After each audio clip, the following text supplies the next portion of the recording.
அன்பான வேல்வாராகி சொந்தங்களுக்கு வணக்கம். எல்லா வீடியோலயும் வரலட்சுமி பூஜை எப்படி பண்ணணும்னு சொல்லி பார்த்திருப்பீங்க. இன்னைக்கு நம்ம இந்த வீடியோல வரலட்சுமி பூஜையில செய்யக்கூடாத 7 விஷயங்களை பார்க்க போறோம்.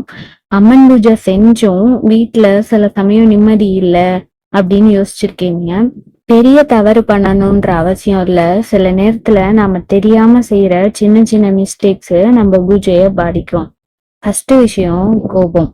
பூஜை செய்யும் போது வீட்டுல சண்டையோ கோபமோ கடுமையான வார்த்தைகளோ தவிர்க்க முயற்சி செய்யுங்க. இந்த பூஜையோட முக்கிய நோக்கமே மன அமைதியும் பக்தியும் வீட்டுல நிலவணுங்கிறது தான். 2வது விஷயம், பூஜைய முடிக்கணுங்கிறதுக்காக அவசரமா செய்யக்கூடாது. நீங்க எவ்வளவு சிம்பிளா பண்ணாலும் பரவாயில்ல, அம்மன் மீது பக்தியோட பண்ணணும்ன்றதுதான் நம்ம சாருமதி அவங்களோட புராண கதை மூலமா தெரிஞ்சுக்க வேண்டிய. முன்னொரு காலத்துல சாருமதின்னு ஒரு பெண் இருந்தாங்க. அவங்க குடும்பத்தையும் வீட்டையும் நல்லா கவனிச்சுக்கிட்டு கணவருக்கு தேவையானதையும் செஞ்சுட்டு பக்தியோட தினமும் சாமி கும்பிட்டுட்டு தான் சாப்பிட்டாங்களாம். அதை பார்த்து மகிழ்ந்த மகாலட்சுமி தேவி அவங்க கனவுல தோன்றி ஒரு விரதம் இருக்க சொல்லி அருள் புரிந்தார். அந்த விரதம் தான் நம்மளோட வரலட்சுமி விரதம் என்பது புராண. வரலட்சுமி விரதம் இருக்கிற அன்னைக்கு செய்யக்கூடாத 3வது விஷயம் என்னன்னா, பிறரை பற்றி குறை கூறுவது, பொறாமப்படுவது, தேவையில்லாம அடுத்தவங்களை விமர்சிப்பது. இந்த விஷயங்களை அறவே பண்ணக்கூடாது. அதுக்கு பதிலா உங்களை கோவப்படுத்தினா கூட எல்லாரும் நல்லா இருக்கணும் நீங்க மனதார வேண்டுங்க, உங்களுக்கு நல்லதே நடக்கும். 4வது விஷயம், மகாலட்சுமினாலே பணம் மட்டும் நினைச்சுக்க வேணாம். உண்மையான செல்வம் எது அப்படின்னா நல்ல ஆரோக்கியம், குடும்ப ஒற்றுமை, மன அமைதி, உண்மையான உறவுகள் மற்றும் நிம்மதியான வாழ்க்கை. இது எல்லாத்தையும் கொடுன்னு சொல்லிட்டு நம்ம மகாலட்சுமி கிட்ட மனதார வேண்டிக்கலாம். 5வது விஷயம், விரதம் இருப்பது.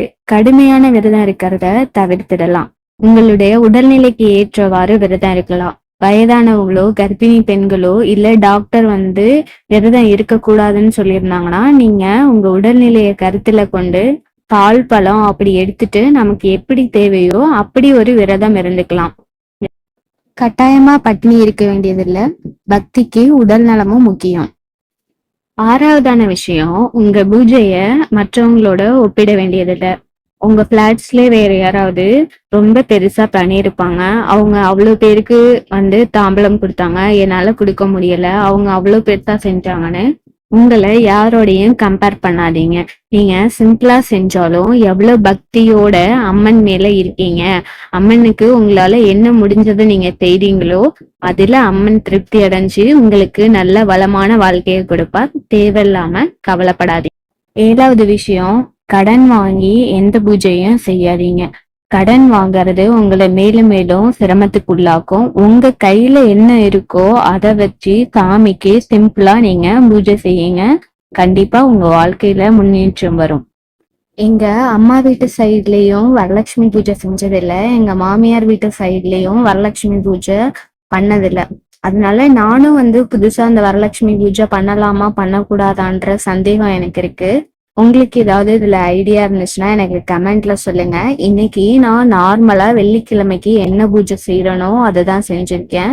ராஜராஜேஸ்வரி அம்மன் போட்டோ எடுத்துட்டு அவங்க ஒரு சிகப்பு வஸ்திரம் போட்டு மணமேல அவங்கள வச்சுட்டு அவங்களுக்கு மஞ்சள் குங்குமம் வச்சிருக்கேன். மஞ்சள்ல பிள்ளையார் பிடிச்சிட்டு அங்கு பூ சாத்தி குங்குமமும் மலரும் வச்சுட்டு அடுத்து உப்பு தீபம் போடுறதுக்கு ஒரு அகல்ல மஞ்சள் தடகி அதுல 3 இடத்துல குங்குமம் வச்சிருக்கேன். அதுல 3 கைப்பிடி அளவு உப்பு போட்டுட்டு அது மேல ஒரு சின்ன அகல் விளக்கு வச்சு அதுல கொஞ்சோண்டு வெண்கடுகும் பச்சை கற்பூரமும் ஆட் பண்ணிட்டு அது மேல ஒரு அகல் விளக்கு வச்சு அதுல நெய் 3 ஸ்பூன் நான் ஒத்தப்படையில போட்டிருக்கேன். நீங்க எப்படி வேணாலும் நெய்யோ இல்ல எண்ணெயோ எடுத்துக்கோங்க.